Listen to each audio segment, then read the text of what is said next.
Selamat sejahtera, saya ucapkan kepada Pak Usop dan rakan-rakan sekalian.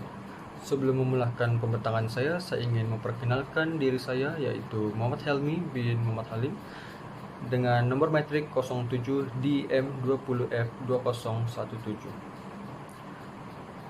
Tajuk e-polio saya ialah Ilmu Pembimbing Umat Islam di bawah subjek Sains Teknologi dan Kejuruteraan dalam Islam dengan kod kursus yaitu MPU 23052 yang diajar oleh pensyarah Muhammad Yusuf bin Yusuf.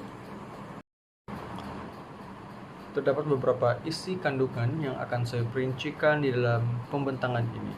Yang pertama merupakan penghargaan, yang kedua konsep, yang ketiga cara-cara meningkatkan ilmu pengetahuan, yang keempat kepentingan memiliki ilmu pengetahuan, dan yang kelima kesimpulan. Sebelum saya meneruskan pembentangan saya ingin mengucapkan rasa syukur ke atas ilahi dan rahmat Tuhan serta masa, nyawa, dan tenaga yang diberi kepada saya untuk menyiapkan tugasan ini.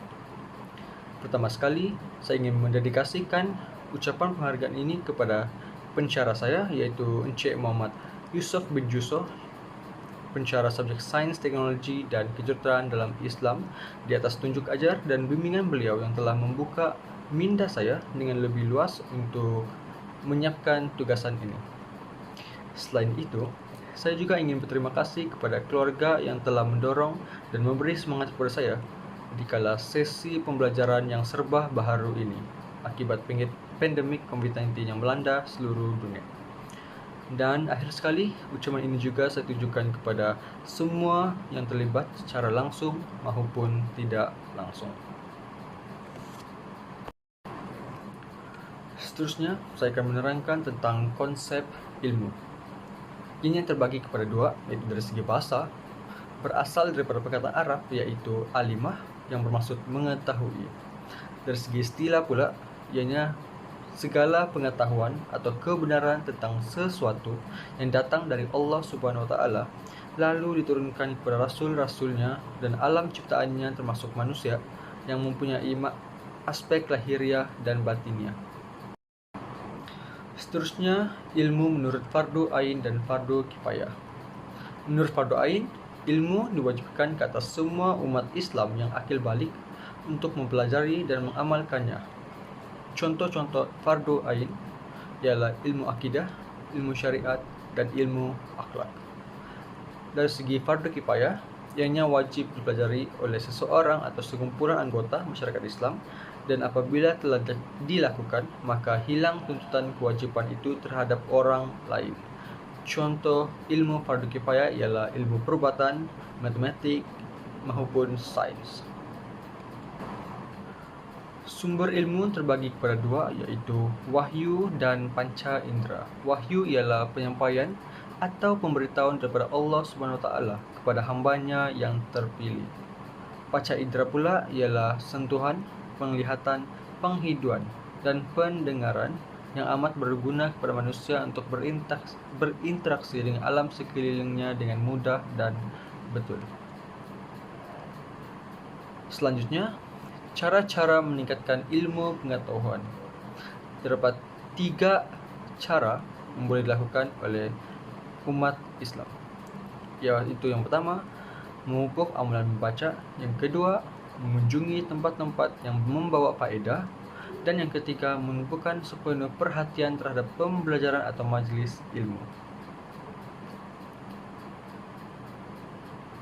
Cara yang pertama ialah memupuk amalan membaca. Amalan membaca mampu meningkatkan daya ingatan kita. Selain itu, ianya boleh mengisi masa lapang. Bagi setengah orang, ianya merupakan terapi.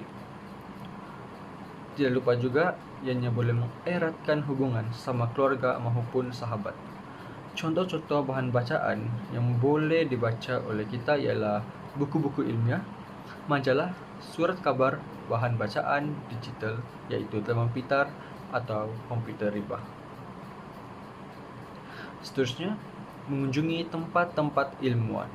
Contoh-contoh tempat ini adalah museum, masjid atau surau, dan ekspo perkongsian ilmu.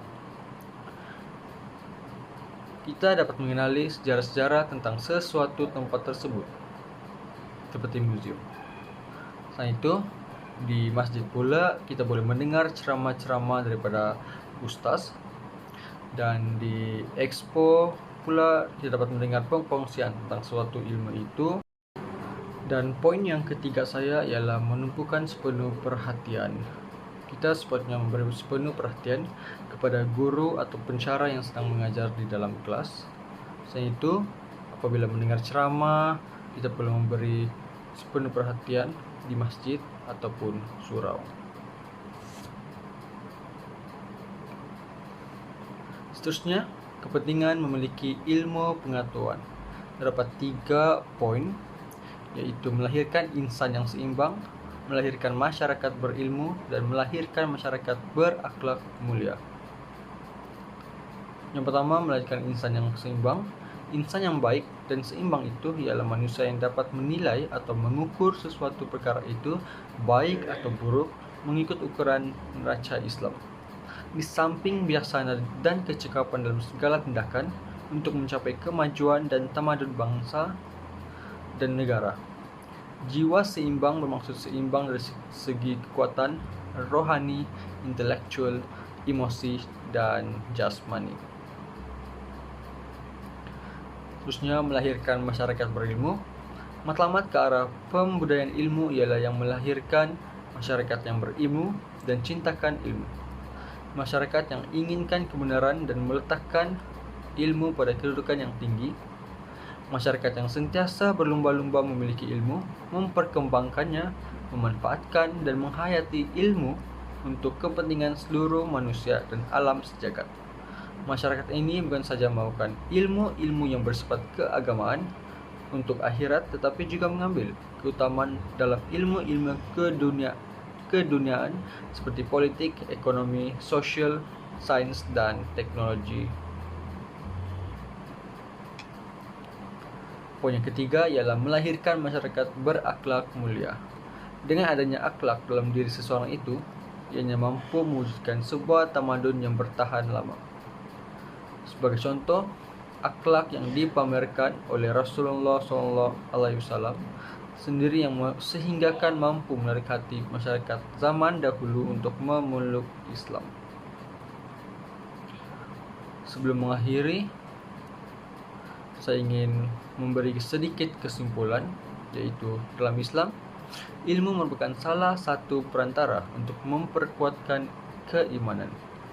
Iman hanya akan bertambah dan menguat jika disertai dengan ilmu pengetahuan. Ilmu tanpa agama adalah buta, dan agama tanpa ilmu adalah lumpuh. Islam tidak pernah menduakan antara ilmu agama dengan ilmu yang lain. Dalam Islam, ilmu agama dan ilmu lain berasal dari Allah SWT. Islam juga sangat menganjurkan umatnya untuk mempelajari setiap ilmu pengetahuan, menguasai setiap ilmu pengetahuan pada prinsipnya, dan memahami ilmu-ilmu Allah yang dipedomankan melalui Al-Quran dan Al-Sunnah. Sekian, itu saja daripada saya. Terima kasih.